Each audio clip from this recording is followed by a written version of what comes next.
Olá pessoal, boa tarde. Meu nome é Thiago, sou engenheiro eletrônico e hoje a gente vai falar sobre produto. Produto com sistemas eletrônicos. Então, se você gosta de hardware, se você gosta de computação, esse é o lugar certo, tá? A gente vai falar muito brevemente sobre algumas dicas para vocês construírem produtos, né, que sejam perenes e que durem por bastante tempo no mercado. Bom, vamos lá. Aí, agora sim. Eu sou do Embarcados. O Embarcados é um portal onde a gente compartilha conhecimentos. A gente faz eventos, a gente tem o portal, né, que tem várias lives, programas ao vivo toda semana. E também nós temos a plataforma de treinamento de hardware. Então a gente trabalha com hardware, sistemas eletrônicos, microcontroladores, FPGAs, entre outros sistemas embarcados, né? Essa daí é a cara do site. Então tem muito conteúdo lá. Se você gosta de eletrônica, manda um texto pra gente, manda um vídeo que a gente publica lá no site, tá? É grátis para publicar. E a gente faz toda a curadoria disso tudo. Aí, então, toda semana tem webinars. O que são os webinars? São os vídeos, né, que a gente traz apresentadores de todos os principais fabricantes e pessoal da manufatura para compartilhar conhecimento. E a gente tem alguns workshops. Hoje vai ter um workshop com o Fábio Souza aqui, com plaquinhas eletrônicas. Então se liga na programação. Eu acho que vai ser nesse palco aqui do lado. Daqui a pouco ele está por aí. Eu já escrevi 3 livros junto com outras pessoas, né? Um deles foi com o professor Newton Sebraga, que é uma referência, né, de eletrônica, com o Fábio e com o Renato, esses 2 primeiros aqui. E esse daqui eu escrevi junto com o Ricardo Tafas, né, mais sobre gestão. Tudo bom? É isso aí. Então vamos lá, o que é um sistema embarcado? É um sistema dedicado com pouca memória, com restrições de bateria, com restrições de processamento, e é isso, né? Então são pequenos sistemas de hardware que você consegue programá-los. Nem todos você consegue programar, mas a maioria deles você consegue programar. E tem o aspecto digital e o aspecto analógico, né? É isso aí. E o IoT? IoT são quando os sistemas se conectam. Então a gente está acompanhando a partir do ano de 2000, principalmente, que o machine to machine, ele entrou na era da internet. Então a maioria dos sistemas hoje em dia estão conectados e a gente vai conseguir ver ainda, daqui a uns anos, furadeiras, tomadas, tudo conectado. Porque a tendência é essa, que mais coisas se conectem à internet das coisas. Então a gente tem uma demanda muito grande por segurança e por arquitetura de sistemas seguros, né? Então, quais são os requisitos do projeto? Então, esse daqui é uma das dicas para o desenvolvimento de produtos eletrônicos. Você tem que entender certinho quais são os requisitos. É importante você entender. Se você é desenvolvedor, então aqui eu estou falando para os desenvolvedores, né? É importante você verificar se é completamente entendível o que está sendo especificado. Por quê? Porque serão feitas escolhas de componentes, escolhas de chip, escolhas de outros sistemas que eles têm que funcionar junto, funcionar de forma integrada, né? E quando você faz um hardware dedicado, o hardware dedicado ele tem que conversar um chip com outro e não pode ter problema de compatibilidade entre um e outro ou entre sistemas. O ciclo de desenvolvimento do produto eletrônico também é muito complicado, porque você tem o desenvolvimento do hardware e o desenvolvimento do firmware, certo? E o desenvolvimento do firmware, você tem toda uma metodologia de testes que tem que ser aplicado ali. Então, isso é um trabalho multidisciplinar, que envolve dois conhecimentos diferentes, mas que tem que ser complementares, né?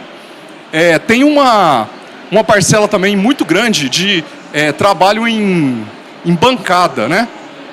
E o ciclo de desenvolvimento de produto, ele nem sempre é um ciclo linear. Às vezes você faz um hardware, desenvolve um firmware, faz testes, depois você tem que fazer outro hardware para depois testar o seu produto.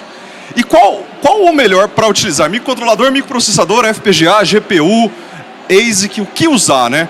Então depende dos requisitos de tempo real.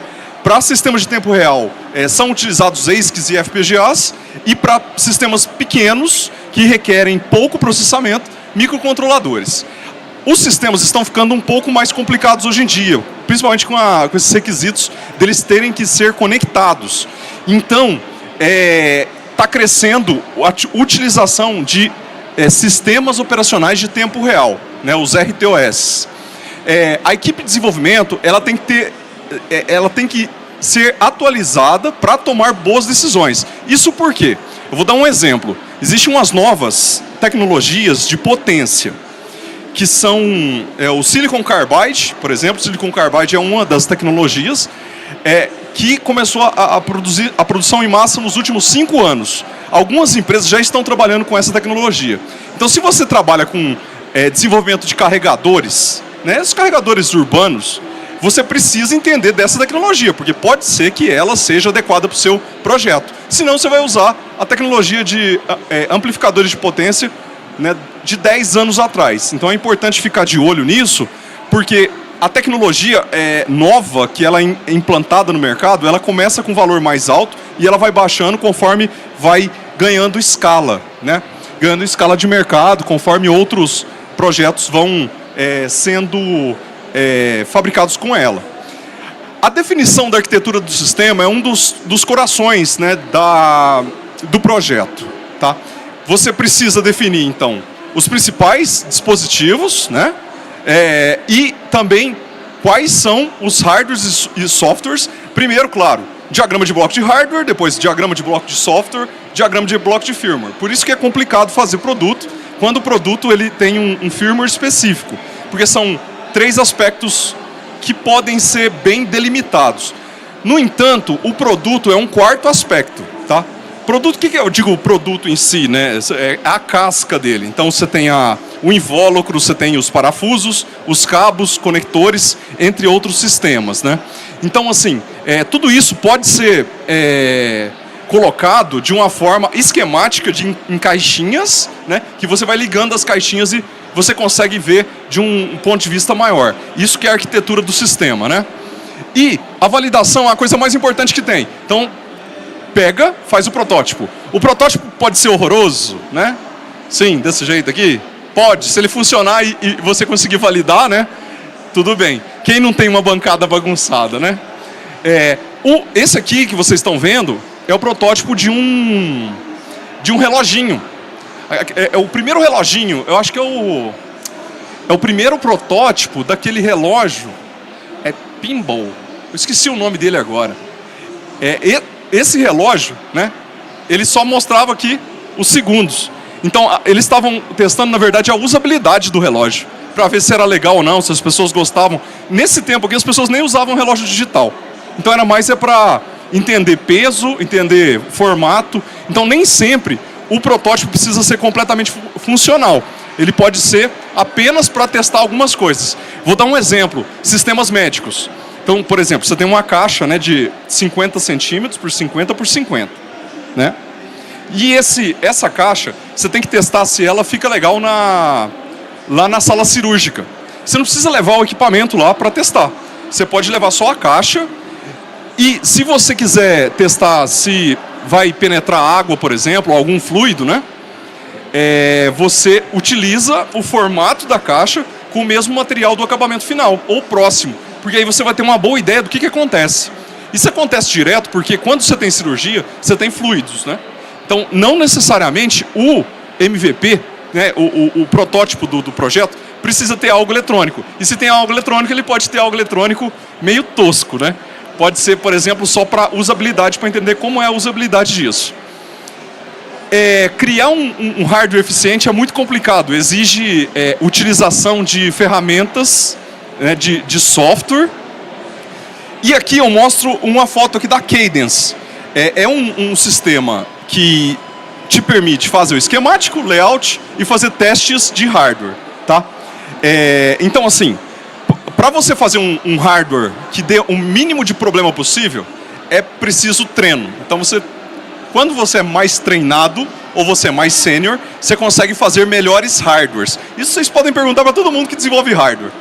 Quanto mais velho você fica, você consegue ter uma ideia de como que você errou nos hardwares anteriores. Mas tem algumas dicas, né?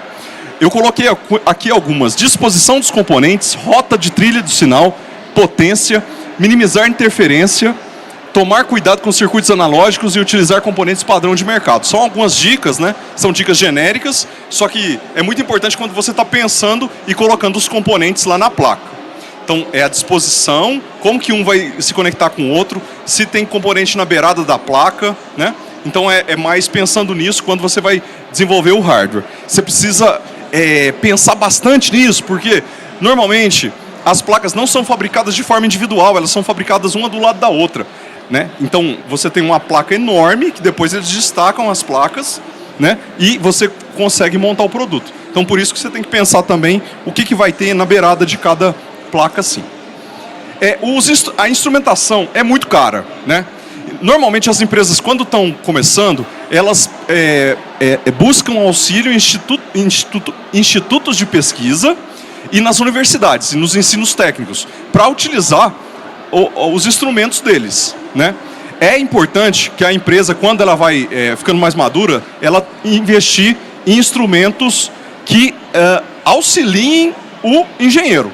Ou seja, se comprar algo que não é de qualidade, o engenheiro vai ter mais dúvidas do que certezas com relação a um sinal, tá? Então, por isso, até eu ilustrei aqui com um osciloscópio da Keysight e um da Rigol, que são duas empresas de mercado e fácil de encontrar aqui. O consumo tem que ser eficiente. Isso aqui já é mandatório por conta de você minimizar riscos no produto. Ou seja, se você não está usando os pinos de um microcontrolador, desliga os pinos. Se você não está usando alguns circuitos, desligue os circuitos ou não monte os circuitos. Esse esquema de consumo não é só o consumo do equipamento, mas qual que vai ser a energia demandada para fabricar aquele equipamento. Então, quando a gente pensa do lado da economia verde, tem um monte de aspectos que pesam, né? Desde o uso, por exemplo, de mais parafusos ou o uso de menos parafusos, que vai aumentar o frete, vai aumentar a grana que você paga pelo frete de determinado produto. A segurança, hoje em dia, faz a diferença, principalmente com relação à internet das coisas, porque conforme você tem mais sistemas conectados em rede, você tem mais possíveis vulnerabilidades. A gente vê alguns casos de invasão de sistemas de cidade inteligente, por exemplo, né, através de rede. Esses são dispositivos que nem sempre conseguem ser atualizados remotamente. Então você tem algumas vulnerabilidades conhecidas do kernel que um invasor pode explorar caso ele esteja mal intencionado e tentando entrar em algum sistema. Tem alguns vídeos no YouTube bem legais com relação à invasão de dispositivos de IoT. A documentação ela tem que ser mantida clara, né, para você conseguir fazer com que as pessoas da equipe elas consigam entender o que já foi desenvolvido, né? Inclusive as gigas de teste. O que são gigas de teste? São os equipamentos que são desenvolvidos especificamente para testar produtos que estão na linha de produção. Então, para testar aquele monitor, né, um monitor ou um telefone celular, você tem uma giga de teste, que é um outro equipamento específico que está lá dentro da fábrica, que eles usam, e ali tem um software. E ali também tem que estar documentado, e ali tem que estar bem descrito. Parece que é um outro projeto em cima do projeto, né? Mas isso é muito importante com relação a todo o descritivo. Aqui também vale a pena chamar a atenção para a lista de materiais, tá? Lista de materiais. Muito sistema eletrônico ele para de funcionar na linha de produção porque não foi utilizado o componente que o engenheiro foi lá e especificou. Por quê? Porque alguns similares parece que funciona, mas tem que ser testado. E não adianta você testar na hora da produção, porque é muito risco. E linha de produção parada significa muito dinheiro perdido. Então, a melhor coisa a se fazer quando você está definindo a lista de materiais é você congelar essa lista de materiais. No entanto, muitas vezes a gente vê problemas de fornecimento de componentes. Isso aconteceu bastante na pandemia, por exemplo. Nesse momento, é importante você pegar alguns componentes diferentes, colocar naquele produto original e levar para campo para testar. Então é importante não fazer o teste lá na linha de produção, tá? Porque fazer teste na linha de produção é como você fazer deploy em sistemas que estão funcionando, né? No software você faz o deploy em produção. Não, isso pode dar muito problema, tá? Escalabilidade, manutenção e reposição. É outra dica aqui de quando você vai pensar no desenvolvimento do produto eletrônico, você já lembrar disso, né? Principalmente assistência técnica ou responsabilidade que você vai ter com esse produto depois que ele estiver em campo, né? E sempre, claro, pensando em quais são as próximas melhorias que esse produto pode ter. Processo produtivo. Aqui é um aspecto muito importante, porque quando você vai conceber tanto a carcaça quanto a placa eletrônica, os conectores, os cabos, você tem que imaginar como que vai ser feita aquela montagem. Porque quanto mais rápida for a montagem, o processo produtivo, mais barato fica para montar, tá? Fica mais barato e fica mais fácil também de você achar fornecedores que monte para você. Nem sempre a empresa tem a matriz produtiva. Na verdade, a maioria das empresas não tem e elas contratam uma terceira, que chama CM, que é Contract Manufacturer. Ou seja, uma empresa que monta e você utiliza esse produto para vender ou para utilizar nos seus sistemas, né? Então, para garantir a qualidade e a consistência dos produtos, você tem que entender direito como funciona o processo produtivo. Isso é na hora que você está projetando o hardware, tá? Então, todas as dicas que eu estou dando aqui é para a hora que você está projetando o hardware. Homologação. Homologação, dependendo da classe de produtos, você vai precisar homologar seu produto. Tudo que tem Wi-Fi e é de consumo final, é de consumo das pessoas, precisa de um selinho Anatel. O que significa aquilo? Teve que passar por um laboratório para fazer um teste de compatibilidade eletromagnética, certificação de segurança e testes elétricos e eletromagnéticos, de interferência eletromagnética. Ou seja, o equipamento foi, antes de ser vendido, levado para esses laboratórios. Lá ele precisou passar por uma série de testes e tem uns limites que a Anatel especificou. Se o produto parar de funcionar, ele entra numa determinada classificação. Se ele resetar, ele entra em outra classificação. Então tem diferentes classificações. Só que ele pode queimar definitivamente. Se ele queima definitivamente, o que acontece? O engenheiro pega, leva embora, volta para a engenharia, modifica o produto e volta para lá para testar de novo. E reporta para a Anatel quais são as alterações de hardware. Na verdade, não é a Anatel, é para o laboratório, né? O laboratório, na verdade, ele é um meio para você fazer os testes para depois enviar esse relatório para a Anatel. Aí vocês perguntam, quanto que custa isso, né? Entre 6 mil e 20 mil reais para um sistema que tem um Wi-Fi, tá? Por que é essa diferença de dinheiro tão grande? É por conta que, se o módulo já foi homologado, você tem parte da documentação já pode ser adquirida do seu fabricante. Se não, você tem que fazer toda a homologação. Isso são mais horas de trabalho de laboratório, tá?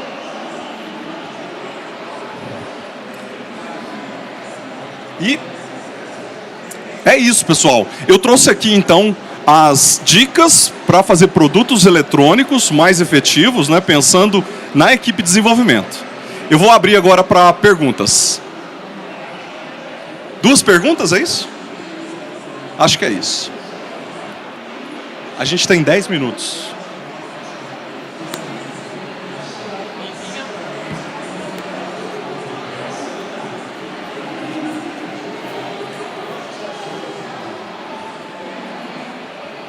Boa tarde, tudo bom? Eu sou o Marcos, sou do Colégio Salesiano Dom Bosco, sou coordenador do Núcleo de Tecnologia Educacional.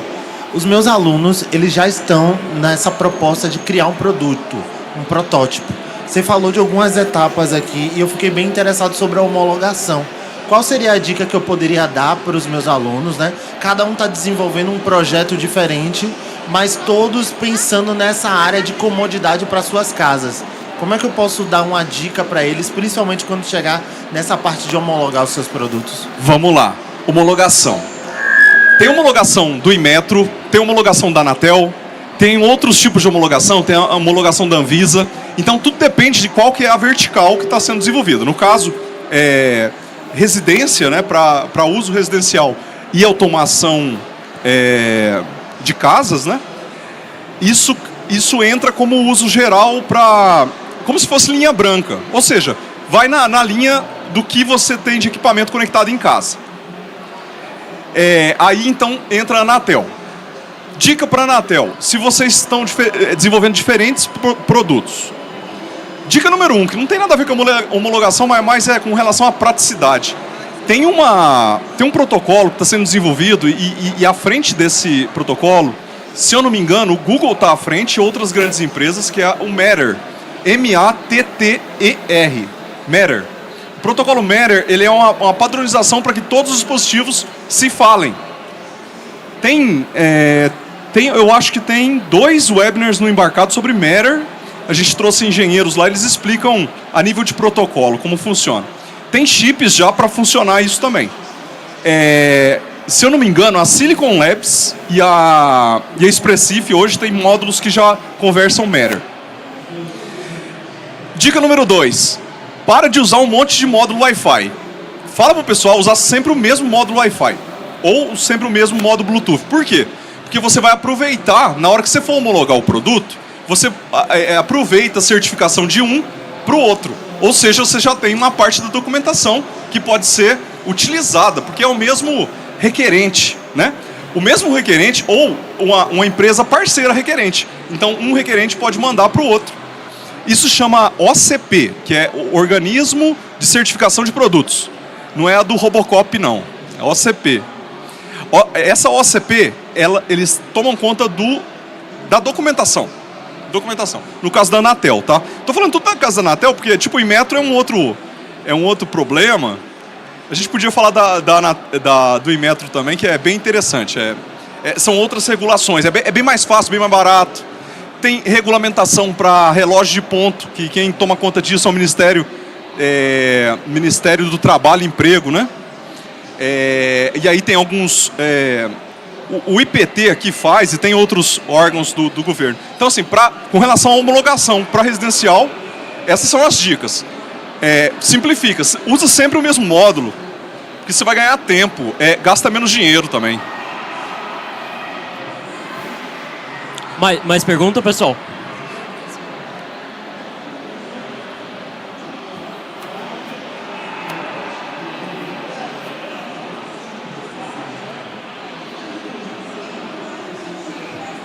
Boa tarde. Francisco, sou estudante de Engenharia de Automação e Controle e gostaria de saber se esses protocolos, esses sistemas embarcados, eles podem ser atuantes também na grande indústria ou só a nível médio e pequeno e residencial? Sim, na grande indústria, sim. Na verdade, o grande uso de sistemas embarcados hoje no Brasil é industrial. É o número 1, industrial. Mas o que é industrial, né? Agroindústria também é industrial, tá? Só que aqui no Brasil, normalmente a gente coloca a agroindústria para o agronegócio, né? Mas a indústria, ela utiliza muitos sensores mesmo. E os protocolos mais utilizados são Modbus, Profibus. O Modbus e o Profibus são 2 muito utilizados. Aí você tem a utilização também de redes privadas de 5G. Porque, na verdade, o 5G está crescendo mais rápido dentro de indústria do que, na verdade, para a população geral. O que a gente está vendo aqui é aumento de velocidade na internet, numa capital como São Paulo.